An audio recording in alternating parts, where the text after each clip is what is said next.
Assalamualaikum warahmatullahi wabarakatuh, pendengar radio Suara Palestina dimanapun Anda berada. Doa kami selalu bersama Anda semua.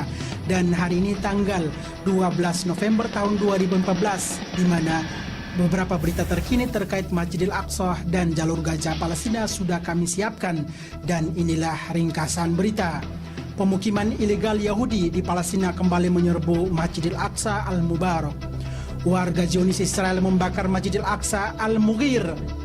Maksud saya, warga Zionis Israel membakar Masjid Al-Mughir di tepi barat. Intifada di tepi barat, satu orang yang syahid, beberapa warga terluka dalam bentrokan di Khalil. Ya'alon, Menteri Pertahanan Militer Zionis Israel, mengatakan bahwa tentara Israel meningkatkan kekuatan pasukannya di tepi barat. Zionis Israel mengubah area pemakaman warga Muslim menjadi lahan parkir. Dan inilah rangkuman berita. Pemukiman ilegal Yahudi di Palestina kembali menyerbu Masjidil Aqsa Al-Mubarak. Sekelompok warga pemukiman Yahudi ilegal di Palestina kembali melakukan aksi penyerangan ke Masjidil Aqsa subuh hari Rabu ini dengan pengawalan ketat oleh pihak kepolisian Yahudi Israel. Koresponden kantor berita Qudsnet di Al-Quds menyebutkan bahwa sekelompok warga Yahudi di Israel garis keras pada hari ini kembali melakukan aksi penyerangan masuk ke pelataran Masjidil Aqsa dari arah pintu masuk Al-Maghribi dengan dikawal ketat oleh kepolisian Israel. Saksi mata menambahkan bahwa selain pengawalan para ekstremis Yahudi masuk ke wilayah Masjidil Aqsa, kepolisian Israel juga melarang kaum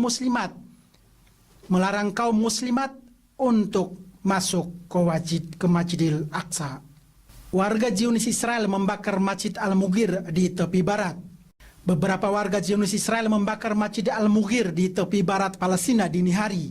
Sumber lokal menyebutkan bahwa beberapa jamaah sholat mendapati kebakaran di lantai bawah masjid saat sedang melakukan sholat subuh di sebuah masjid bernama Al-Mughir di wilayah Ramallah, tepi barat. Dikatakan juga bahwa kejadian ini bukanlah yang pertama kalinya warga Zionis melakukan pembakaran Masjidil Muslimin di wilayah Palestina. Pembakaran masjid ini bukanlah satu-satunya tindakan anarki yang dilakukan oleh pemukiman ilegal Yahudi di tepi barat. Selain pembakaran masjid, warga Israel juga semena-mena mengganti pemakaman milik warga Palestina menjadi lahan parkir mobil mereka. Intifada di tepi barat, satu orang syahid dan beberapa warga terluka dalam bentrokan di wilayah Khalil. Seorang pemuda Palestina bernama Muhammad Emad, 21 tahun, syahid hari Selasa ini akibat luka parah yang dideritanya setelah peluru hidup menerjang dadanya secara langsung dalam aksi perlawanan di wilayah Khalil. Saksi mata mengungkapkan kepada pusat media Palestina bahwa seorang tentara Zionis Israel melepaskan tembakan ke arah para pemuda Palestina dalam aksi perlawanan di perkemahan Al-Ghurub di Khalil dan menyebabkan syahidnya seorang pemuda dari keluarga Al-Juwairah serta melukai beberapa warga lainnya. Di waktu yang bersamaan di wilayah terpisah, seorang wanita Yahudi merupakan warga ilegal Zionis terluka parah setelah terkena lemparan batu dari wilayah selatan Khalil dalam bentrokan pecah di pertigaan merupakan jalur kendaraan warga dan militer Zionis.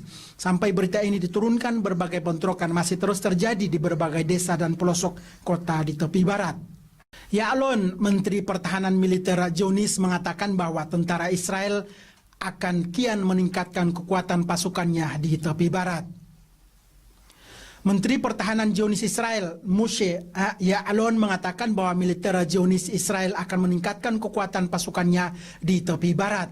Hal tersebut terjadi beberapa jam setelah sumber Israel mengungkapkan pemindahan ratusan personil militer Zionis Israel ke wilayah tepi barat.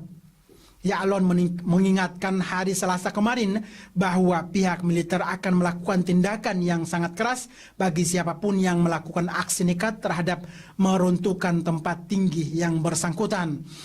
Situs elektronik milik harian Yaheyot Ahlonot Israel menuliskan bahwa ratusan tentara Zionis Israel dari satuan Golani mulai tersebar di beberapa wilayah mengingat semakin buruknya kondisi keamanan. Dan berita yang terakhir, Zionis Israel mengubah area pemakaman warga Muslim menjadi lahan parkir mereka. Yayasan Warisan dan Kebudayaan Al-Aqsa yang aktif dalam mempertahankan situs-situs suci kaum muslimin di Palestina mengatakan bahwa pemerintah kota Afaulah di Israel masih terus mendesain untuk menggunakan pemakaman kaum muslimin di wilayah perkotaan untuk dijadikan tempat parkir mobil mereka. Abdul Majid Aghrabiya mengungkapkan Abdul Majid penanggung jawab Yayasan Al-Aqsa dalam kunjungannya ke salah satu lokasi pemakaman hari Senin kemarin menegaskan bahwa pemerintah kota Afulah masih terus merancang pemakaman milik kaum muslimin untuk dijadikan lahar parkir mobil, di mana pihak kota telah melakukan penggurukan tanah di atas pemakaman dan dilapisi dengan aspal untuk dijadikan lahan parkir mereka.